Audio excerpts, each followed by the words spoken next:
If you've ever felt like something inside you is quietly holding you back, this video is for you. Today, we're taking apart the invisible story you've been living in and rewriting it. There's a story you've been telling yourself for years. You repeat it quietly, so quietly you don't even notice it anymore.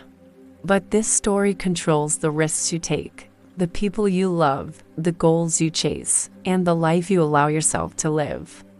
Today, I want to show you the truth about that story and how to rewrite it. Because your self-esteem isn't a personality trait. It's a construction, a blueprint, a set of rules you never agreed to, but you've been following all your life. Let's take your story apart. Piece by piece. Most people think self-esteem is confidence. But confidence is just a momentary emotion, a fleeting feeling that comes and goes with our daily successes and failures. Self-esteem is the system underneath it. It is the deep, fundamental belief system that governs how you perceive your own value. And that system has only two core questions that it asks constantly in the background of every thought and action. Am I worthy? And am I capable? Every decision you make, from the simple act of texting someone back to the life-altering choice of a career path, is filtered through these two questions. Your answer to am I worthy dictates the love and respect you believe you deserve. Your answer to am I capable determines the challenges you are willing to face and the goals you dare to pursue. Psychologists call this your self-schema, a mental blueprint of who you think you are. It's an intricate web of beliefs, memories, and feelings that collectively define your identity. But here's the trap that ensnares so many of us. Your schema was mostly built before you turned 10 years old. It was constructed from the words of parents, the reactions of teachers, and the social dynamics of the playground. So the question isn't, why am I like this? The real question is, why am I still using the identity of a child to run my adult life? You're operating on an outdated program. One written by a version of you who had very little data and even less control.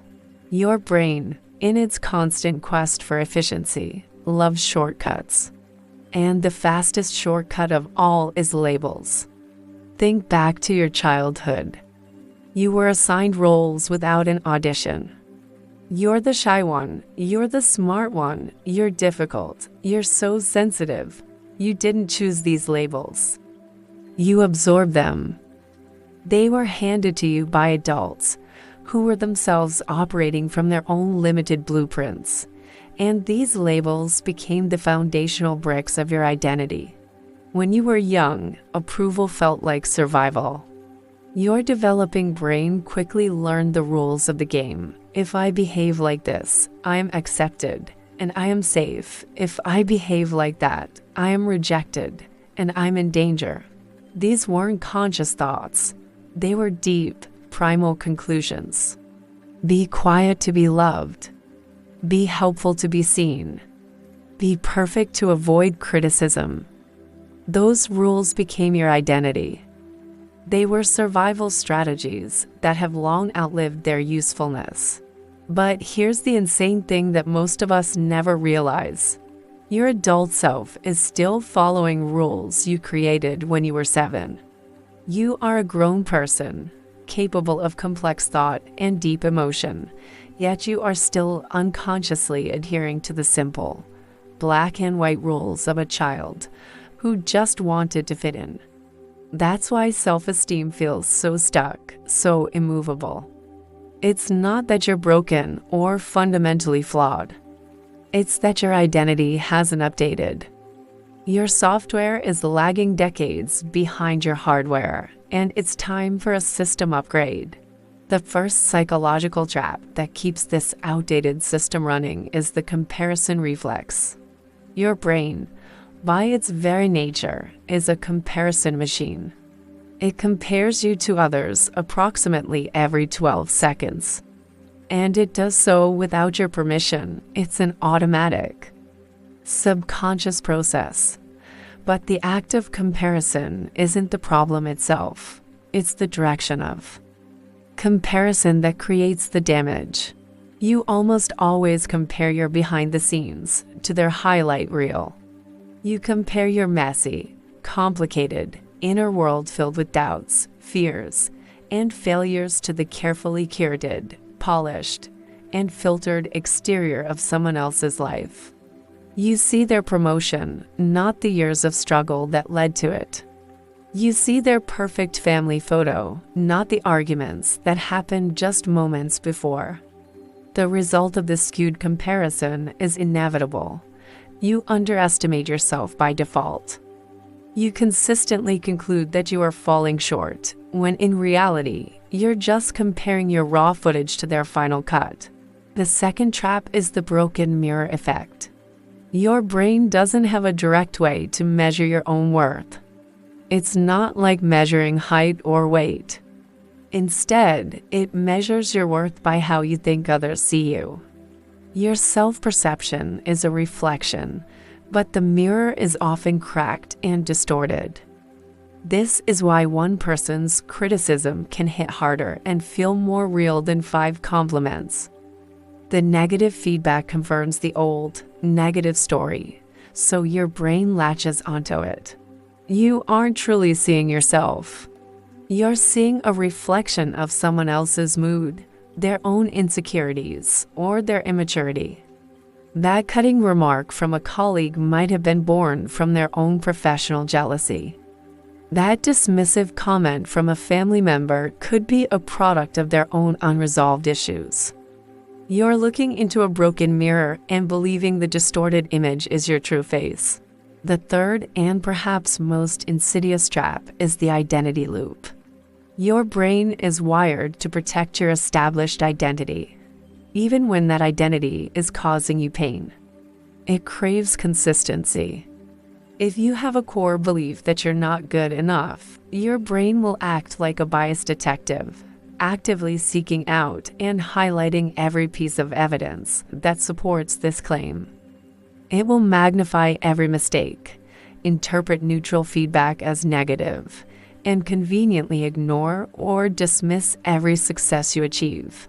This is why real change feels so impossible for so many. You're not just fighting a bad habit, you're fighting your brain's own defense mechanism. Your brain is vigorously defending a version of you that doesn't even exist anymore. A version constructed from childhood labels and outdated rules. It's a self-sabotaging cycle. A loop that reinforces the very beliefs you want to escape. But here is the breakthrough moment. You cannot build genuine, lasting self-esteem by simply repeating affirmations in the mirror. Chanting "I'm worthy" while your core programming screams "you are not" is like shouting at a storm. You build it by fundamentally updating the rules of your identity. And here's the deepest truth of all: you don't lack self-esteem. You lack accurate information about yourself. You are operating on bad data. The goal isn't just to feel better. The goal is to see yourself clearly for the first time in your life. The first step in this rewire process is to name the old story. Take out a notebook and a pen, and in the quiet of the morning, write down the oldest, deepest message you still believe about yourself. Not the sophisticated adult message, but the raw childhood one. I'm too much. I'm not enough. I need to be perfect to be loved. I need to stay quiet to be safe. Giving this old story a name, writing it down on paper, externalizes it. It takes it from being an undeniable truth inside you to being a set of words on a page. Naming the old story is the first step to breaking its spell. Step 2 is to expose the source. Look at the story you just wrote down and ask yourself a simple, powerful question. Who taught me this? Was it a parent, a teacher, a childhood friend? See their face in your mind. And then ask the follow-up question. Were they qualified to define my worth for the rest of my life? Were they a perfect, all-knowing being? Or were they, too, a flawed human operating from their own outdated blueprint? Almost always, the answer is no. This realization doesn't have to be about blame, it's about perspective. You took architectural advice from someone who wasn't an architect. Step 3 is to update the identity blueprint. Identity is not a fixed fact. It is a habit of thought.